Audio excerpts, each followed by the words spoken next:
శక్తి BV Ram YSR విగ్రహానికి పూలమాలలు వేసి నివాళులు అర్పించారు. అనంతరం మీడియాతో మాట్లాడుతూ వైఎస్ఆర్ సేవలను, ఆయన రాజకీయ ప్రస్థానాన్ని గుర్తు చేసుకున్నారు.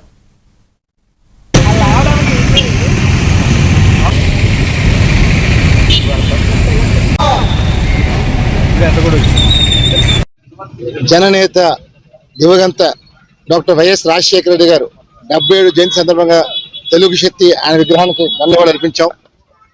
మాకు ఇద్దరు మహానేతలు అంటే తెలుగు శక్తికి ఇష్టం. ఒకళ్ళు ఎన్టీఆర్, రెండు వైఎస్ఆర్.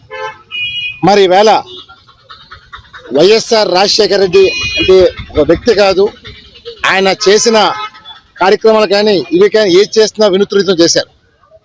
ఈరోజు చాలామంది తెలుసో తెలియకో ఆయన గురించి తప్పుడుగా మాట్లాడినా తెలుగు శక్తి ఎప్పుడు నిజాలే మాట్లాడతా తప్ప ఎప్పుడు అబద్ధాలు కానీ ఎవరికి మేము ప్రలోభకు లొంగం.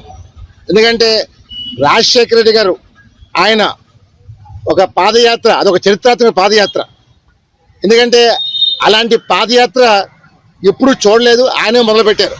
మరి నాడు ఎన్టీఆర్ ప్రతి పేదవాడు అన్నం తినాలని చెప్పి ఎలాగైతే ఆశించారో, వైఎస్ఆర్ ప్రతి పేద విద్య వైద్యం అందాలనేది ఆయన అభిలాష, ఆకాంక్ష. ఆయన చేశారు కూడా. ఆయన పాదయాత్రలో ఏవైతే సమస్యలు ప్రజలు పడుతున్నారో దగ్గరుండి చూసి ఆయన వచ్చిన తర్వాత అదే మేనిఫెస్టోలో పెట్టి ఆచరూపం తీసుకొచ్చారు. మరి ఈరోజు రాజశేఖర రెడ్డి గారు మన మధ్యలో లేకపోయినా సరే ఈ రోజు కూడా ప్రజలు గుండెలు ఉన్నారంటే ఆయన చేసిన పథకాలు ప్రతి పేదవాడి గుండె తాకింది కాబట్టి వేళ ఇంకా మన మధ్యలో లేకపోయినా సరే ప్రజల గుండెలు ఇంకా ఉన్నారు. ఇప్పుడు ఒక్కరిగా వస్తాడు రాజశేఖర రెడ్డి గారు అంటే వైఎస్ఆర్ లోనే పవర్ ఉంది.